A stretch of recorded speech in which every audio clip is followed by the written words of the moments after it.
Hello, addicts. It's time to talk about a new book, Manor of Frights. Ooh, spooky house, spooky goings-on. And I'm about to read my selection in this book called Dinner Guests. Just imagine Downton Abbey plus zombies. It's going to be a lot of fun. This is an excerpt of Dinner Guests by Emerian in the new anthology Manor of Frights by HorrorAddicts.net Press. Stevens! Matthews yelled down the hall, his voice squeaking like a stable boy despite being of age and a butler in training. The butler Stevens turned on his heel as Matthews slid to a stop in front of the kitchen, out of breath, cheeks red, and tie askew. What is the meaning of this? It's the footman. I found them out back, sir, dead. A shriek from the scullery maid, and she fainted to the kitchen floor. Oh, for heaven's sakes, Matthews, Cook complained. Now she'll be out for the night. What's wrong with you? Apologies, but really, I mean it. Dead.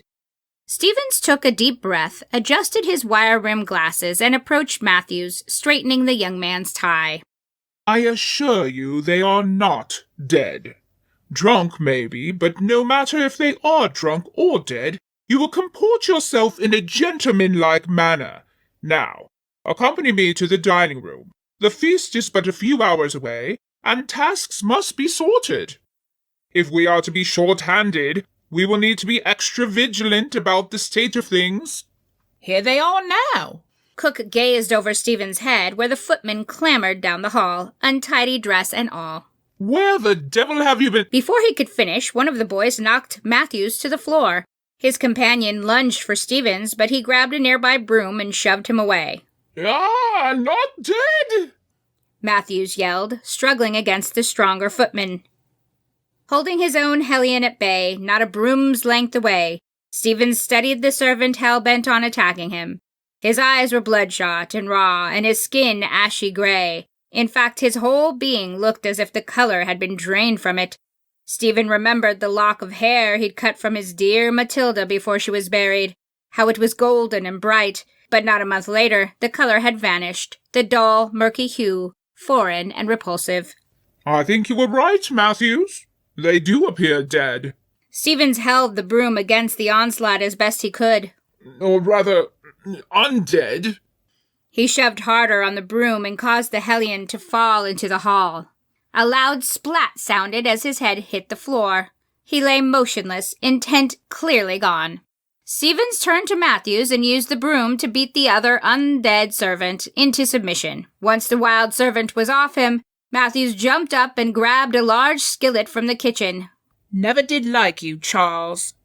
Matthews slammed the skillet against the wild man's head and shuddered from the blow as it rang up his arm. The footman moaned, but did not stop. Harder, boy, hard as may be. Matthews took a running swing at the footman a second time, stopping him in his tracks. Blood splattered onto Matthews' clean white shirt and face. The footman collapsed at his feet. Matthews dropped the skillet, and it clanged to a stop a foot away. Well done. Stevens nodded his approval. A scream echoed down the hall from the open back door, and the men looked at each other. What the devil is going on? Stevens turned to see Miss Anne, Lady Bostwick's maid, running toward them, her face white as a sheet. Stevens! What is it, girl? I was gathering the wash and a man came out of the woods. He didn't seem right. Mr. Wells has gone to discover him, but the stranger was large. I fear for his safety. Matthews, go and help Mr. Wells. Matthews ran off toward the stables. Calm down, Miss Anne. Have you retrieved what you need from the line? She nodded. Then I suggest you go back into the house and stay inside. Do you understand me? Yes, sir. Stevens, please join me in the stables. Matthews called from the side of the house. What's happened? Mr. Wells is taken ill. I don't know what to do. Ill, you say? As Stevens walked into the stable, he saw Wells a few feet off, and before him lay a giant hulking fellow, the one Miss Anne must have seen. And this gentleman? Same as the footman. Matthews wiped sweat from his brow. You dispatched him? Stevens kicked his foot, but after a short jiggle, the beast didn't move. Yes, sir. Well done. His regard for Matthews increased, impressed he had taken on such a large man. But unfortunately not before he injured Mr. Wells. Mr. Wells, the stable-master, sat on a stool holding a bloody handkerchief to his neck. Just a nick. His bloody handkerchief said differently. But I can't for the life of me understand why he bit me. Perhaps I should look at the wound. Stevens took a tentative step toward Mr. Wells. If he were bitten, did that mean he'd become one of those things? I'm all right. Mr. Wells waved him away. I'd feel better if a doctor looked at you, but I'm afraid we're a bit short-handed today to send someone to town. I said I'm all right. Mr. Wells yelled, but there was an edge to his voice that didn't quite sound all right. Stevens stepped back, exchanging a knowing glance with Matthews. Have you ever seen him before? Stevens shook his head. I knew him. Mr. Wells growled, his voice getting raspier by the moment. He lives down the lane. Mr. Wells stood and staggered forward. He crouched by the water trough. Just past the church with his daughter and ailing wife. Mr. Wells fell forward, face first into the water trough, and then sat back on his heels. Matthews stepped up to the wounded stable-master, who rocked from his knees to his heels and back. He was a mason, camped here to do some work on the roads. As Mr. Wells' speech slurred, Matthews came up behind him, fire poker at the ready. Mr. Wells looked at Stevens, his head dripping water, neck dripping blood, and eyes a strange milky white. His gurgle became a growl, and the veins in his neck swelled. Matthews looked to Stevens, and he nodded. The boy took a swing with the poker at the side of Mr. Wells' head. Unfortunately, the hook lodged in his ear, and Wells lunged at Matthews, catching his leg and knocking the boy to the floor. Matthews yelled, fighting the stable-master as he wavered over him, his mouth close to Matthews' neck. Stevens grabbed a riding crop and threw it to Matthews as he searched for a more appropriate weapon. Matthews stuck the crop in Mr. Wells' gaping mouth, holding him at bay while Stevens spied a pitchfork and ran for it. By the time Stevens returned, Matthew was losing. His riding crop bent, and Mr. Wells' mouth growing ever closer to his neck.